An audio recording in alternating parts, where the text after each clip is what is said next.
Without further ado, I'm here with Shark Tamer and CNU football icon, Mr. Hunter Petrakis. Why don't you say what's up to everyone? What's up, everyone? I'm excited to be here, finally on the show. Oh yeah, big podcast guy. A big podcast guy for sure. Yeah, he was just telling me because Hunter's been putting miles on the legs on the old WNOD. He's telling me that he's been listening to a lot of podcasts. What would you say is your two favorite podcasts to listen to?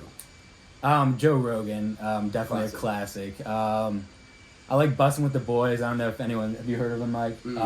It's Will Compton and Taylor Lewan. Compton played for the Redskins for a little bit. I don't know if you remember him. He was a linebacker. Wasn't a stud, but he got some good PT. And then Taylor Lewan, he's an offensive lineman from Michigan. He plays for Tennessee now, and he's a stud. He's like a Pro Bowl guy. They talk about some good stuff on the show? Oh, yeah, like just guy talk, football, locker room stuff. Locker room talk, yeah. Dude. That's the best moments from sports. It's just the locker room, and the camaraderie you build amongst the teammates. Oh, yeah, for sure. So you said both of them played for the Redskins? No, Taylor Lewan, he plays for Tennessee, and then Will Compton, he hasn't played, he played for the Oakland Raiders last year for a little bit, but he's kind of like a free agent right now. Okay. He's kind of an older guy, undrafted. Really funny guy, though. Yeah, good stuff. Dude, podcasts have definitely just gotten so much more popular in the last 3 or 4 years. I feel like Joe Rogan is a big attribute to that in terms of the youth listening to podcasts. Yeah, because he was definitely the first one that I listened to, and the first that probably a lot of us listened to in terms of it. But dude, beautiful day outside too. I mean, awesome. God bless. We finally got some good looking weather. I mean, it's been rainy a little bit in Nova. It's been pretty cold, but now I would say I haven't checked the weather app today, but I would say it's 75. Yeah, it's warm. And we're killing this podcast outside. But, let's just jump right into the first topic, fishing talk. If you didn't know, Hunter is a huge fisherman. Real quick, we'll plug it at the end, but follow his Instagram, his Shark Fishing Adventure Instagram. You want to tell him what is that? Yeah, HP_Sharkin, SHARKIN. That's where I post all my shark fishing pics. And he's got a beautiful camera. And so, the quality of the pictures and videos is just top tier. I mean, absolutely just top tier. Yeah, I'm excited for this summer, too, to start putting out some more content. It's going to be a big summer for you, man. Oh, yeah. Huge summer for you. But, first topic, fishing talk. First question, how/when did you start fishing? I've kind of been fishing, my whole life. My dad's got me into hunting and fishing since I was, a little toddler, so I've got pictures of me, with bass and sharks from probably preschool and up. So I've been fishing for a long time, and that's all due to my dad. But I started shark fishing 6 years ago, actually. So I started in Ocean City. A young guide, his name's Ben. He was probably early 20s at the time. He met me and my dad actually at a marina. And was just like, hey, you guys have all this stuff to come out and shark fish. Just come out with me and my family. Wow. So he took you under the wing. Yeah, he did. He showed me the ropes. He's an awesome guy. So what a good guy. You still keep in touch with him? Yeah, we do for sure. I fished with him 2 summers ago. Him and his whole family, they're great people. They have a place in Ocean City, so we link whenever. He was living in Japan because his wife's an Air Force pilot. Dude, that's awesome. So that is sweet. Yeah, so he sent us videos of him catching some weird Japanese bass and I don't know, it's pretty interesting. Some exotic fish over there, right? Yeah, for sure. Some real exotic fish going on. So you said you started, you didn't say you started, you said 6 years ago was when you started shark fishing. Yeah. You caught your first shark in first grade? Yeah, I was young. I have pictures. I'll probably post up on my Instagram pretty soon, but I have pictures of just, little tiny sharks we catch in the surf. Yeah. But I don't even remember that stuff, but it's pretty cool. I can look back and see kind of that's where it did start. That's big time. Yeah. And also, like you said, it's so cool that we're still so young, 20 years old, and we have all of our basically lives in video in photos. Yeah, it is pretty wild. Yeah. I don't know. I just think that's pretty awesome. Yeah. But question number 2: what is your proudest catch of your life, and when/where was it, if you can remember? All right, so I'd say I don't know if I have a proudest. I'd probably say the most important fish I've caught was that first time fishing with Ben. It was 6 years ago or 6 summers ago. We only had dropped 2 lines. Ben and his family had dropped a few lines. Him and his brothers. He's a huge CrossFit guy, so he was jacked. His brother... Jack City. Yeah. Jack City. I think he partially owns some CrossFit gym, and so he's huge, yeah. His brother went to the Naval Academy, so he was a pretty fit guy, and so I see that these giant dudes running in the surf, wrestling this shark, bringing it up. They catch a couple 5 and 6 footers. Our lines hadn't gotten touched, and it's 11 o'clock, 11:30. and then one of our big reels goes off, and no. I fight this thing for like 45 minutes. I have no idea like how big it is because I've never really caught a big shark before. And then Ben runs in there, he grabs it, pulls it out, ends up being a 9-footer. No way. Yeah, so it was a 9-foot sand tiger, and I was just mind blown. Like, we got some pictures and stuff I still need to post up on my Instagram, but yeah, it was wild. As kind of like my first big shark, and I was kind of instantly hooked from there on. Yeah. Dude, that's just so sick. I've never gone shark fishing, but like you've invited me. We're gonna go this summer. Hopefully we can. For sure, we gotta plan out a good trip for it. But dude, like you said, I just think it's gonna be mind blowing when we reel in the first one. I'm gonna be like, because I've always watched Shark Week. Yeah, I've always watched like random videos on YouTube, getting like a rabbit hole of shark videos one day. So like I don't know, it's gonna be quite an experience when we reel in that first one, and I'm like, okay, like this is what it looks like in person. I'm like, okay, let's take this picture. Yeah, no, I love it. That's kind of what got me into guiding. Actually, is I love taking people to experience it for themselves because I mean I get the rush of doing it multiple times a summer, but some people who never caught a big fish or seen a big fish, it's a lot of excitement, and I like sharing that with people. That's awesome. That's honestly a great. Yeah, thing so right I'd probably say my coolest catch this past summer was a monster stingray. I caught probably about a 4-foot wide or wider stingray. It unfortunately snapped off right before I was able to grab it. I fought it for 2.5 hours. Like, drag was locked down. I was afraid the rod was going to snap the entire time. But that's my goal, is catch a giant stingray, like 5 feet wide. That was going to be my next question. Yeah. So that is your bucket list fish? My bucket list fish, I mean, is probably a 13-foot plus tiger shark. I know that sounds kind of crazy, but they catch them down in Florida a little bit, South Carolina, and tiger sharks are just a beautiful, beautiful fish. And so they catch them more in the South? Yeah, they catch them for sure. I've never caught one more sizable in the South at least? Yeah. I mean, I've heard people catching them in Ocean City. I've never caught one in almost 6 years of doing it, but I've seen a ton of videos. I watch so much fishing shows and stuff like that. What's the most common shark you can catch in Ocean City? I'd say probably sand tiger. They have gnarly teeth. You open up their jaws and it's just the gnarliest looking teeth. They're pretty decent fighters compared to other sharks. They're not anything super strong. I do enjoy catching them. I mean, people enjoy seeing them. They get pretty big. Yeah. So I think the biggest one I ever caught was a 9'4" monster sand tiger. That's the biggest one I've caught so far. Nice, man. Nice. Have you ever had any close encounters when, like, after you catch the shark, like, almost getting bit, like, trying to release the hook or anything? I mean, it's fairly safe. I'm putting my hand, like, right next to the shark's mouth, so there is some danger. You just got to be smart, and I've been doing it for a long time, so I kind of feel like I know what I'm doing. I'm not that nervous going into it. I'm more excited and kind of just jacked up. Yeah.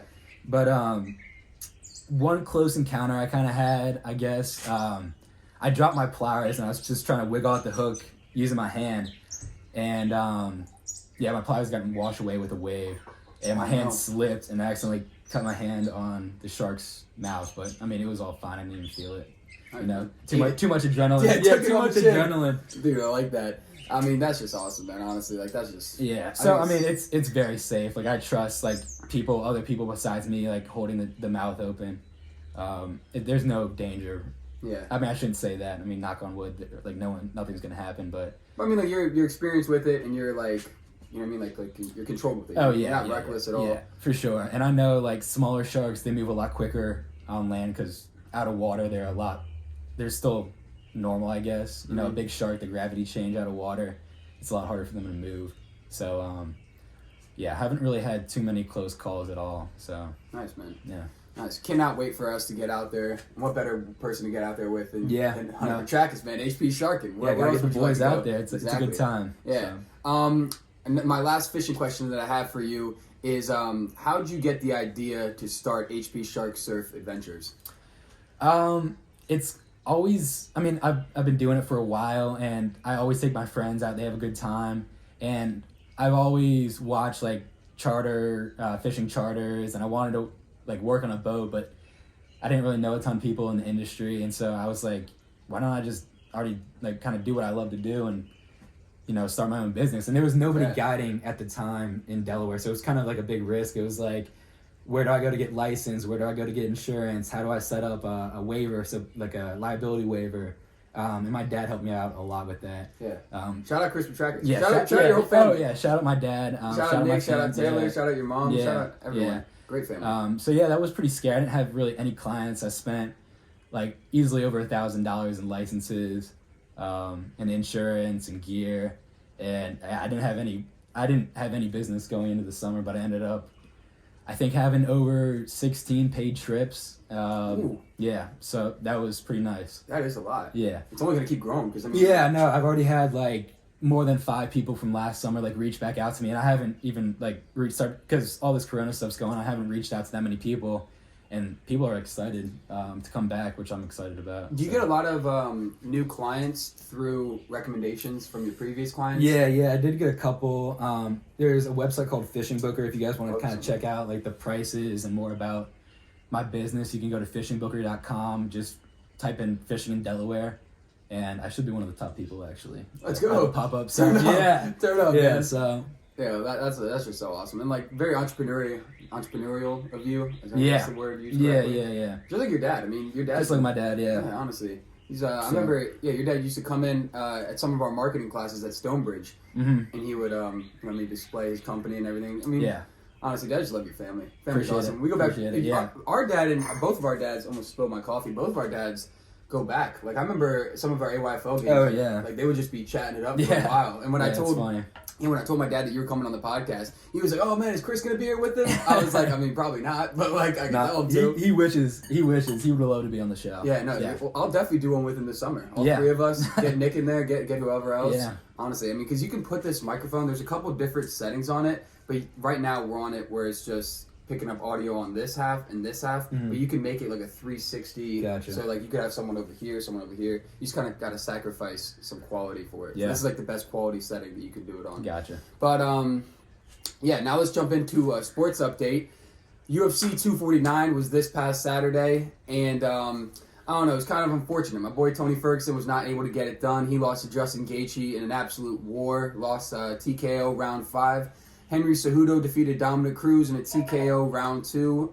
He also retired, so he defended his bantamweight title and then just said, "I'm out, peace." And then Francis Ngannou defeated Rosenstrike in 20 seconds. Only lasted 20 seconds with him. So now Ngannou, I would say, is next in line for the title once Cormier and Miocic can settle the beef with the trilogy. But man, real good fights. And if today is Wednesday, which I think it is, there's another card tonight. There's a UFC card tonight on ESPN. I think it starts at 8 o'clock, but the UFC, because of coronavirus, they had to cancel a bunch of their shows, so they just now are just scheduling them like back to back. Like there's one this past Saturday, there's one tonight, there's one this coming Saturday, and then the following Saturday. So 4 shows in 14 days. I don't know, man. I'm pumped. As a fight fan, I love it. I love all this action that they're giving us now. Tonight's fight with Anthony Smith and Glover Teixeira should be a good one, but I'm taking Anthony Smith, round 2 knockout. Hopefully it happens. But yeah, that's all I got to say for the UFC. Shout out Tony Ferguson. Unfortunately, he couldn't get it done, but I'm sure he'll come back soon. McGregor was talking real recklessly on Twitter, talking about Justin Gaethje, so hopefully they can make that fight happen in the summer.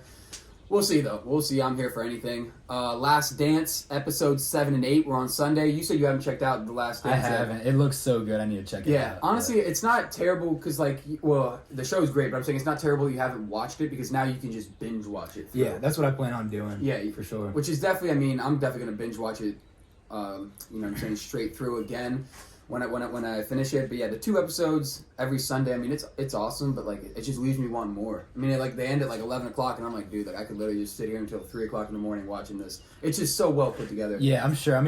I love Michael Jordan, been a huge fan of his, so I love watching any of his stuff, anything about him, so yeah, I need to check it out. I just think it's so awesome that right before their last season in 1998, they gave unprecedented locker room, game access, any interview they want, all that stuff, to ABC, ABC and ESPN, and just in return, they couldn't do anything with the footage until 2020. I think it's so awesome crazy that they kept it all a secret. You know what I mean? Yeah. It didn't leak or anything, really? No, and there wasn't even talks of this being put together. Yeah. I never heard anything about, this documentary potentially coming to us one day. So, good job for everyone for keeping their mouths shut about it, because it's pretty awesome. But yeah, Last Dance, episodes 7 and 8 happened. They were pretty awesome. Jordan, just quickly highlight episode 7. Jordan joined the Chicago White Sox in 1994. He played. He worked his way up. He never played on like the actual like White Sox team, but I think he did work his way up from like single A to double A or something like that. But yeah, anyway, when he wasn't playing, Tony Kukoc hit some clutch shot for the Bulls in the '94 playoffs. And then in episode 8, it was a lot about Jordan filming Space Jam. And on the set of Space Jam, he told them, because it was right before his comeback season, he was like, I need a facility here that I can practice and play in. So they literally built him on the set of Space Jam in Hollywood, a full basketball arena. And he used to have some of the best talent after filming come play with him, like from so many different teams around the league. It was basically like just an all-star matchup in the middle of this Hollywood set. Like all of the great players would come, like Scottie Pippen, Reggie Miller, Patrick Ewing, Michael Jordan, of course. I don't know. It's pretty awesome watching that happen. But yeah, that's all I got to say about The Last Dance. Episodes 9 and 10 this Sunday, 9 o'clock, 10 o'clock. Super excited for it. But now let's jump into the last topic for our sports update. Redskins 2020 schedule came out on Thursday of last week. Hunter and I are going to go through the schedule real quick. We'll cover them in increments of 4 games at a time. So first off, week 1, we play the Eagles, then Cardinals, Browns, and Ravens. Let's get a quick prediction on all 4 of those. I'm always optimistic. So, I mean, the Redskins, the Redskins always kind of find a way to disappoint you somehow, but I'm always hopeful. So, I mean, I'm definitely thinking they're going to beat Arizona. Yeah. I think Cleveland, too. Yeah, Cleveland, yeah, they definitely have a good chance. Philly, it's always kind of a toss-up. Yeah. Every interconference game between, or not interconference, interdivision game between the NFC East, I feel like it's just, you never know. You never know, yeah. Absolutely never know. I say the Eagles might get it done week 1, but like you said, Cardinals and Browns, I think we start the season 2-1. And then we play the Ravens. I don't know, man. That's gonna be so. I think maybe 2-2. Yeah, I think maybe 2-2. All right, now what do you think about the Rams and the Giants, Cowboys? I think we definitely beaten the Giants. Cowboys, same thing. It's kind of a toss-up. I mean, I think we're gonna get it done. I think we have a better team than last year. The Rams, that'll be interesting to see how they are this year. Yeah, so I think we could see 3-4 right before the break. 3-4. I say we beat the Cardinals, Browns, Giants, and possibly the Rams. Okay. I don't know. You don't know about the Cowboys? I think the Cowboys are going to be really good this year. They drafted CeeDee Lamb in the draft. Yeah. I mean, if they can, it depends on if they can re-sign Dak. I mean, because if they don't have a quarterback, they obviously they're going to be in big trouble if they don't. But I mean, Zeke, that defense is pretty nice. I don't know. I'm not a big fan, not a big Cowboys fan at all. Yeah, me neither. Yeah. Would you say what like as we're Redskins fans, shout out the Skins, even repping my Redskins shirt right here. Shout out the Skins. What would you say is the team that you despise the most? Growing up, it was always the Cowboys, and I think it kind of still is, but I also hate the Eagles. Yeah, dude, because some about Eagles fans. Dude, the Eagles fans are so many in Northern Virginia, and the fact that they won the Super Bowl a couple years ago too, kind of like just gives them bragging rights that I don't feel like they deserve. So yeah, now I got a couple friends that are Eagles fans, and like they're pretty good. Like they're good people. Oh, they're good people. Yeah, they're good people. But like at the same time, it's like I've been to a lot of Redskins Eagles games, and I've also been to a lot of Redskins Cowboys games. Eagles fans are just not pleasant. No. In the stadium, they're not pleasant. They're just not pleasant. Like, that's why I don't think I could ever go to a game at Lincoln Financial. It'd be like going into a war zone in Philadelphia. Yeah. I actually I was in Philly like 2 months ago, and my dad and I drove up to the stadium because I'd never been in Philly, but I wanted to see like that stadium like super up close. I took some nice pictures of it. Oh, that's dope. I don't know, it was pretty cool. I was just like sitting outside of it, and I was like, dude, just think of the memories that have happened here. Like, they played NFC Championship games in here. Yeah. They've played like intense playoff games. Like they won the Super Bowl that season playing in this stadium. Yeah. I don't know. I just think it's pretty cool, like seeing some of that stuff in person. Yeah. All right, and now let's jump into the bye week. The bye week actually for the Redskins this year is on Sunday, November 1st. My birthday is actually on November 1st, so shout out November 1st. Shout out November 1st. Shout out November 1st. But yeah, then we play the Giants, Lions, Bengals, and Cowboys. That's our 4 games in November.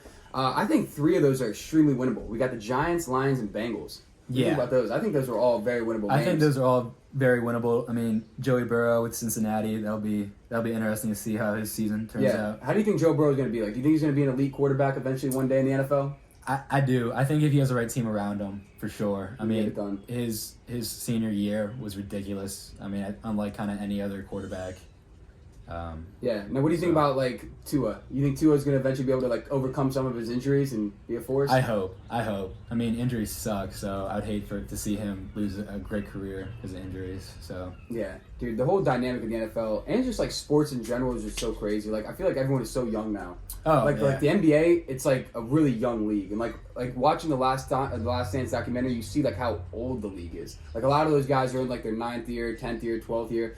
A lot of the NBA is just one and done. You just go 1 year to college, straight into the NBA. Yeah. So it's a really youthful league, which is pretty awesome. But yeah, Giants, Lions, Bengals. I think we go on a 3-game win streak right after the bye week. And then we wrap up the season with the Steelers, 49ers, and Seahawks. Pretty difficult. Yeah, that's pretty difficult right there. Yeah, San Fran. All on the road except for Seattle. I think Pittsburgh is going to be quite a force this year. San Francisco is going to be money. Yeah. I mean, they're going to be real good. So the hopefully we bag a bunch of wins in the beginning of the season and we don't have to play towards the end of the season. Secure something good. Yeah. And one thing that I did see is that for the first time since 1982, the Redskins don't have a primetime game. How upsetting is that? I mean, that's crazy. It's just a straight shot to the gut. Yeah. Dude, we have so many 1 o'clock games. Like, just look at the schedule right here. Like, only 2 games at 4, 3 games at 4, and one of them's on Thanksgiving. So yeah, so they didn't give us a primetime game, but they did give us a Christmas or Thanksgiving Day game. Yeah. Every year, kind of, we get that against what the Cowboys are. Yeah, Cowboys at 4:30 on Thursday, November 26th. That'd be a big day. Hopefully, I'm making some good bets. Hopefully, I hit some prop bets. Yeah, and then just get to devour food the whole day. Yeah. And then, do you ever go Black Friday shopping? Somewhat. Kind of more online. I've never been to the mall actually, but yeah, I do like getting a good deal. You know? You're not missing much besides some chaos. Yeah, you're not missing much, dude. Because I've only been out once, and I went to Dick's like 2 years ago. I went to Dick's and like Macy's to try to get some like dress clothes. Just at Dulles. Yeah, this is at Dulles, and it was just a mess, bro. Finding parking first off is like the biggest challenge of your life, and then once you find parking, be prepared to walk 7 miles to the front door. Yeah, and then once you walk to the front door, be prepared to be like a part of a stampede.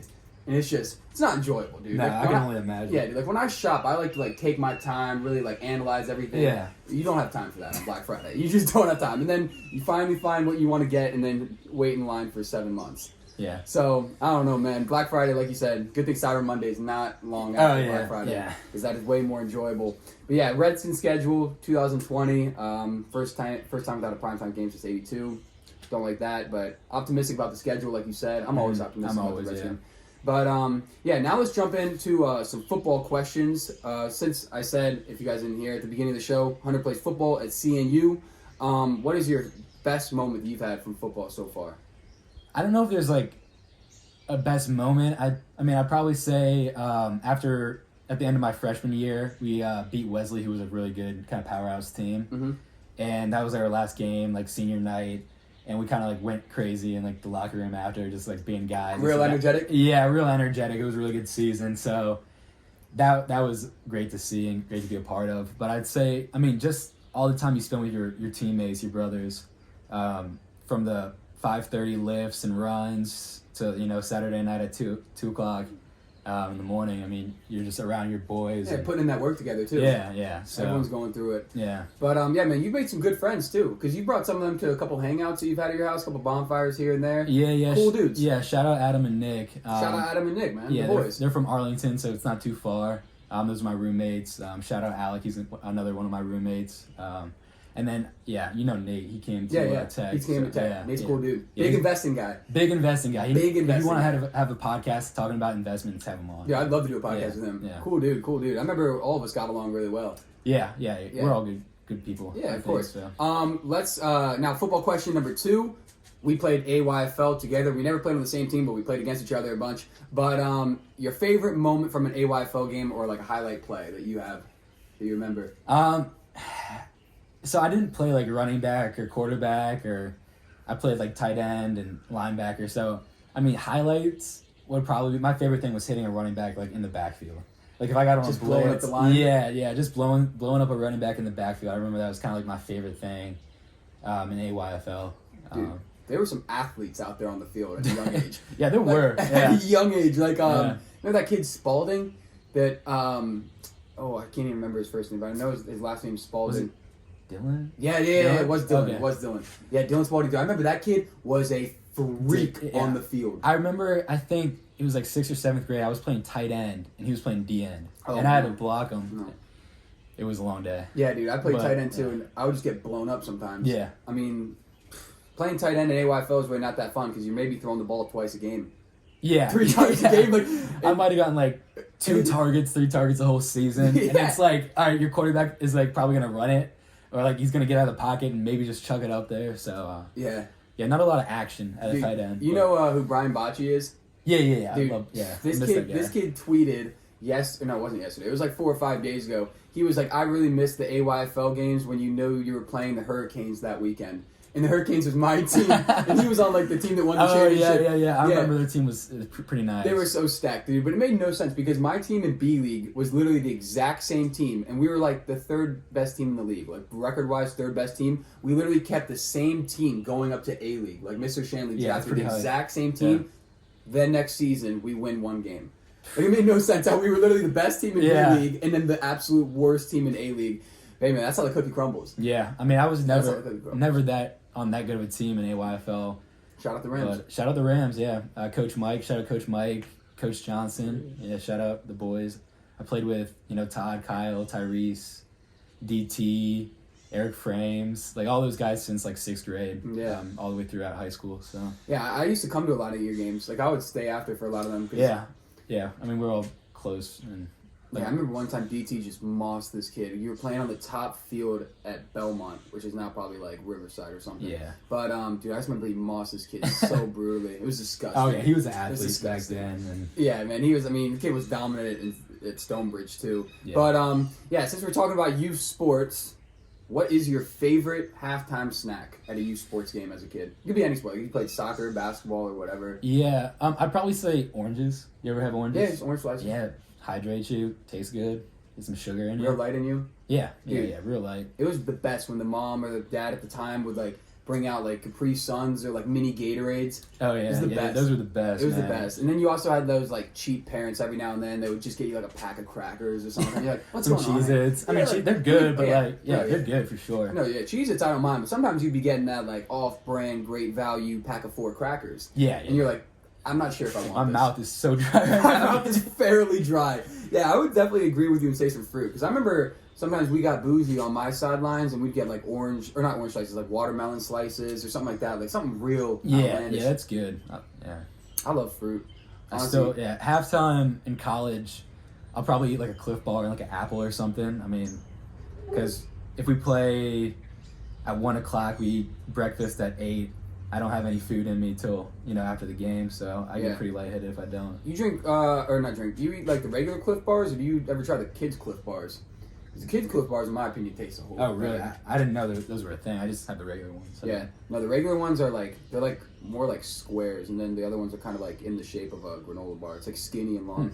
I don't know. Yeah, they definitely don't like pack as many nutrients as like the real one because it's just a kid version. Yeah. It does taste a little bit better in my opinion. Now let's jump into random topics slash questions.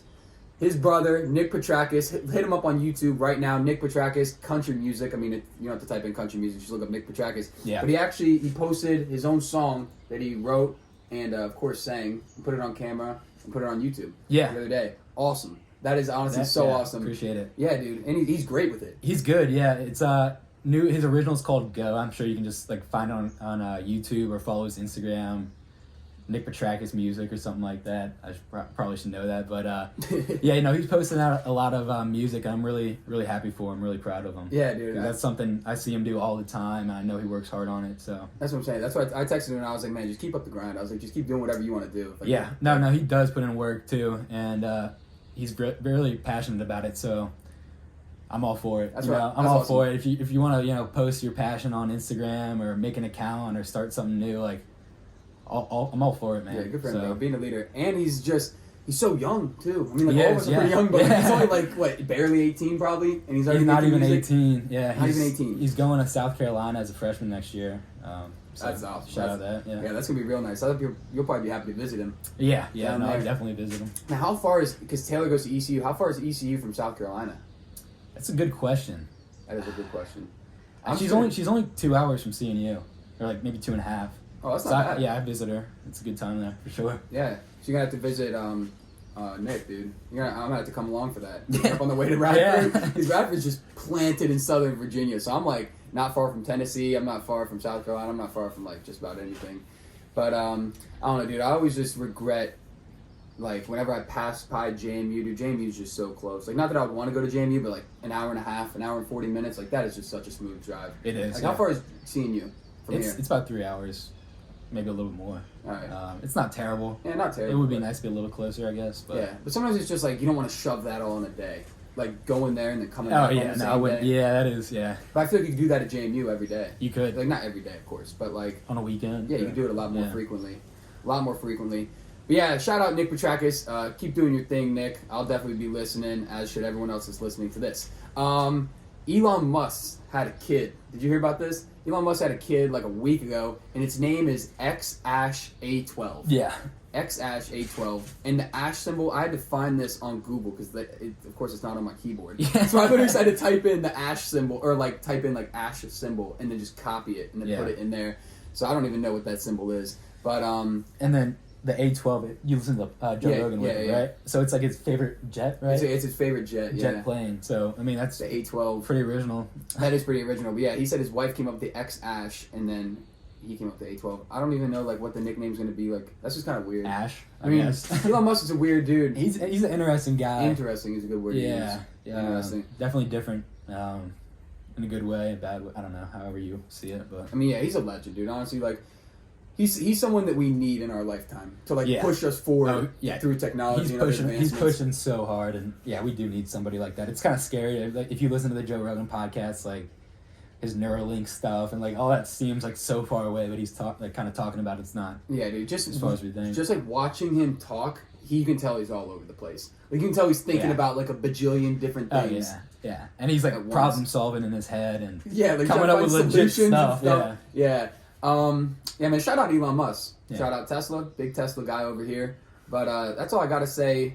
You got anything else you want to like talk about in terms of like Elon Musk or anything? Or should we just jump to the conclusion? I don't know.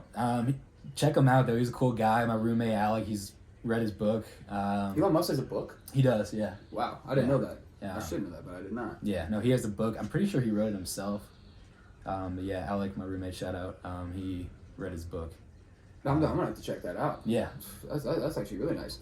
Yeah. Now let's jump into the conclusion. I got a fact of the day for you guys, and it is a fishing fact because I got my fishing fellow here. Yes, sir. Catfish. Did you know this, by the way? What I'm about to say? I didn't know. All right. So catfish have over 27,000 taste buds, and humans only have 9,000. So 3 times as many taste buds catfish have compared to humans. I don't know what to think about that. I mean, it sounds like a lot, and it is a lot, but catfish, they use their sense of smell and I guess taste to feed. Like hot dogs you put in the water, and any catfish in the area is going to smell that or I guess taste it, come and snack on it. Yeah. So that's how they kind of survive, I guess, is using their sense of smell and taste. Catfish are weird looking fish, man. They are weird looking fish. They are. Not a fan of that. That's all I gotta say though. That was the fact of the day. Thank you very much, Hunter, for coming on. Yes, sir. Appreciate My it. man, dude. We go way back, dude. We do. I should have started with that, but I've known you since like 4th grade, 5th grade, I think. Yeah. At least, because we went to Eagle Ridge together, but I think we knew each other because like through youth sports. Probably, yeah. Through youth sports. But yeah, man, now we're 20 years old, dude. It's crazy. It's crazy how fast time flies. Yeah, man. But yeah, follow Hunter's shark fishing Instagram at HPSharkin. Any last shout outs or closing statements that you have? Not really. I think I shouted out a decent amount of people. Yeah. But yeah, shout out CNU boys. Shout out my family. Shout out your family. Yeah, shout out my family. Great people, like I said. But yeah, guys. Today is Wednesday, May 13th, right around 12:30 p.m. Eastern time. As always, I'm your host of the show, Michael Marr. Stay clean, stay safe, and stay tuned.